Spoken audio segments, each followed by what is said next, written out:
Hello guys, कैसे हैं आप लोग। आई होप आप सभी लोग बहुत अच्छे से रहेंगे। गाइस, इस सेशन के माध्यम से मैं बताना चाहता हूं कि अगर आप एक सर्वर एडमिनिस्ट्रेटर बनना चाहते हैं तो सर्वर एडमिनिस्ट्रेटर बनने के लिए आपकी क्वालिफिकेशन क्या होनी चाहिए, आपकी स्किल क्या होनी चाहिए और कैसे सर्वर एडमिनिस्ट्रेटर बनेंगे हम। तो अगर ये सारी चीज़ें आपको जाननी है तो इस ट्यूटोरियल के एंड तक आपको बने रहना है। अगर ये पूरा ट्यूटोरियल आपने देख लिया तो आपको पूरा नॉलेज हो जाएगा कि एक सर्वर एडमिनिस्ट्रेटर बनने के लिए आपकी क्या क्या स्किल होनी चाहिए। और अगर आप हमारे चैनल पे पहली बार आए हैं, नए हैं, तो चैनल को सब्सक्राइब करके बेल आइकन जरूर प्रेस कर लीजिए, क्योंकि हम ऐसे ही इंफॉर्मेटिव वीडियो आपके लिए बनाते रहते हैं। तो चलिए सेशन को शुरू करते हैं।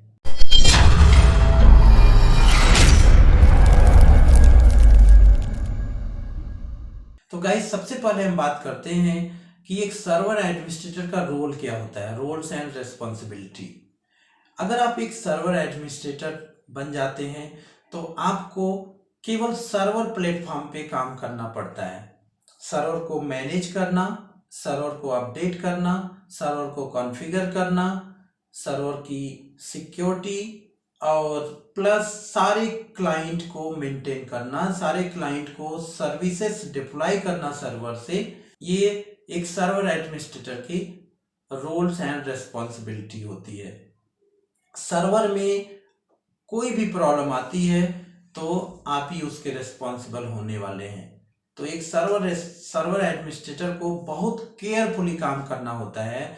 जो भी सर्वर के पासवर्ड होते हैं, जो भी सिक्योरिटी होते हैं, उनको बहुत बढ़िया से मेंटेन करके रखना पड़ता है। ये तो हो गई उनकी रोल्स एंड रेस्पॉन्सिबिलिटी की। अब हम बात करेंगे कि एक सर्वर एडमिनिस्ट्रेटर बनने के लिए आपकी स्किल क्या होनी चाहिए, आपके पास नॉलेज क्या होनी चाहिए। तो पहले मैं बात करूंगा टेक्निकल स्किल की। तो टेक्निकल स्किल में आपके पास हार्डवेयर नेटवर्किंग का नॉलेज होना ही चाहिए। बेसिक हार्डवेयर नेटवर्किंग, भले आप हार्डवेयर मेंटेनेंस करने नहीं जा रहे हैं, ऑपरेटिंग सिस्टम इंस्टॉल करने नहीं जा रहे हैं, एक सर्वर एडमिनिस्ट्रेटर नहीं ऑपरेटिंग सिस्टम इंस्टॉल करेगा, एक सर्वर एडमिनिस्ट्रेटर असेंबलिंग नहीं करेगा कंप्यूटर की, बट नॉलेज तो होनी चाहिए, राइट। तो हम इसीलिए बोल रहे हैं कि हार्डवेयर और नेटवर्किंग का नॉलेज होना चाहिए, क्योंकि अगर हार्डवेयर नेटवर्किंग का नॉलेज नहीं रहेगा आपके पास तो आप फिर सर्वर का नॉलेज ले नहीं पाएंगे, राइट। तो हार्डवेयर नेटवर्किंग को बस मैं ये बोल रहा हूँ, नॉलेज होना चाहिए।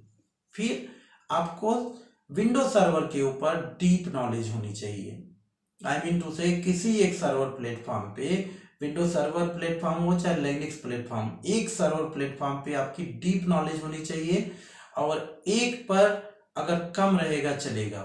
अगर हम बात करें विंडो सर्वर पे डीप नॉलेज है, क्योंकि ज़्यादा रिक्वायरमेंट आपको विंडो एडमिनिस्ट्रेटर ही देता है, विंडो सर्वर एडमिनिस्ट्रेटर ही रहते हैं, ठीक है ना।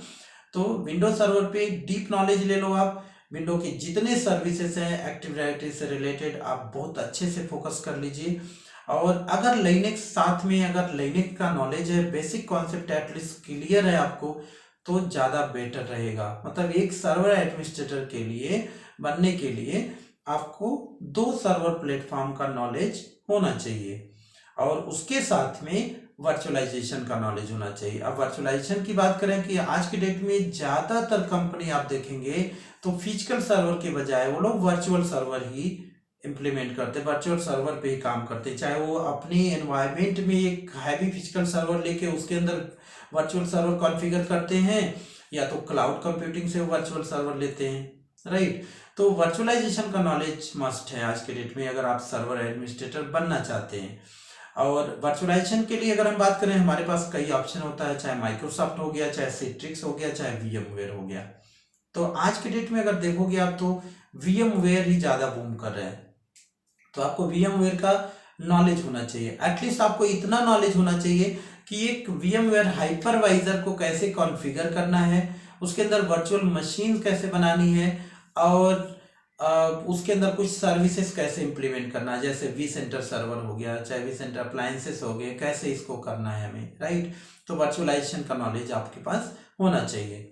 इसके साथ अगर हम बात करें, सब नॉलेज की हम बात कर रहे हैं, अगर सर्टिफिकेशन की, ग्लोबल सर्टिफिकेशन की अगर हम बात करेंगे तो आपके पास एक सर्टिफिकेशन होना चाहिए। चाहे आप माइक्रोसॉफ्ट का सर्टिफिकेशन ले लो, चाहे रेड हैट, आप जिस प्लेटफॉर्म पे काम करना चाहते हैं उसका एक सर्टिफिकेशन आपके पास होना ही होगा।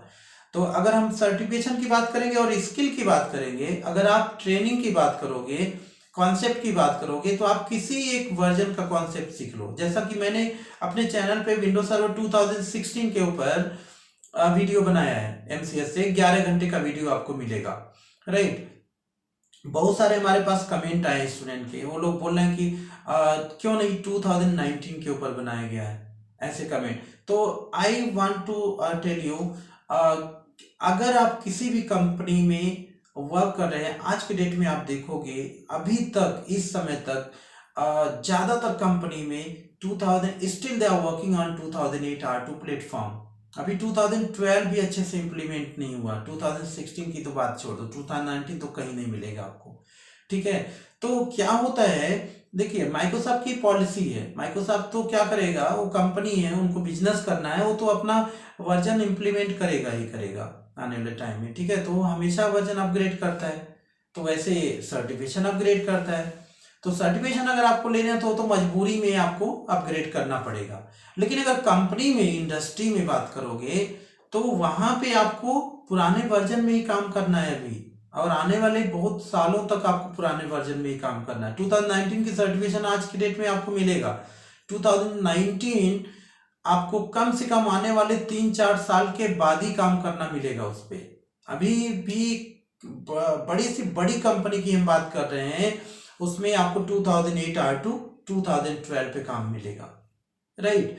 तो दोनों अलग अलग चीजें होती हैं, इस चीज को अपने माइंड से एकदम स्किप कर दीजिए इस चीज को, कि हमें लेटेस्ट वर्जन ही कॉन्सेप्ट सीखना है। अगर हमें सीखना है, अगर आप एक स्टूडेंट हैं और विंडोज सर्वर पे सीखना है, एमसीएस से कोर्स करना चाहे कुछ करना है, तो लेटेस्ट कौन सा है 2019 है, 2019 का सिलेबस निकालो, उसी पे फोकस करो, ऐसा कुछ नहीं है। आप देखो विंडोज सर्वर के मेन फीचर्स कौन कौन से हैं, कौन कौन से सर्विसेज हैं, उसी सर्विसेज को आप फोकस करो। जैसे कि active directory, DHCP, DNS server क्या है। अब डीएनएस सर्वर की बात करेंगे हम, तो डीएनएस सर्वर 2008 में जो हमने पढ़ाई किया है, 2019 में क्या चेंज हो जाएगा? नहीं होगा, वो सभी वर्जन्स में वही रहेगा, राइट। कुछ फीचर्स जो होते हैं, नए फीचर्स आ जाते हैं, जैसे अपडेशन के लिए, कुछ वैसे कि जो एनक्रिप्शन के लिए, जैसे अब बात कर रहे हैं हम 2012 में, वहां पे एनडीएफएस, आरईएफएस आ गया, फाइल सिस्टम, जिसकी कुछ अलग फंक्शन है, राइट ना। तो ऐसे से कुछ फीचर्स आपको, कुछ सर्विसेज अलग से इंप्लीमेंट कर दिए जाते हैं, राइट।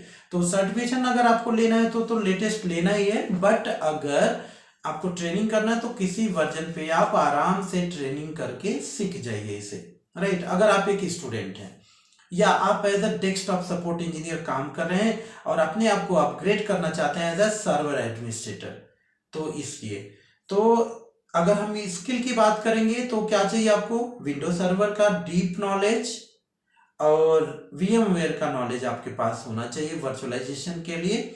और अगर साथ में लिनक्स का बेसिक नॉलेज है आपके पास, तब भी आप एक अच्छा सर्वर एडमिनिस्ट्रेटर बन सकते हैं। आप किसी भी कंपनी में अप्लाई कर सकते हैं as a server administrator job, right.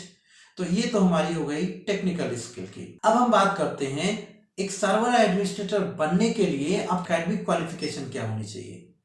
तो ज्यादातर कंपनी जो होती है ग्रेजुएशन आज के डेट में मांगती है, ज्यादातर कंपनी कि एक सर्वर एडमिनिस्ट्रेटर को हायर करेगी तो ग्रेजुएशन प्लस साथ में उसके पास ये टेक्निकल स्किल होनी चाहिए जो एक्टिव डायरेक्टरी और विंडोज सर्वर के या रेड हैट के या वीएमवेयर के सर्विसेज को मैनेज कर सके, राइट।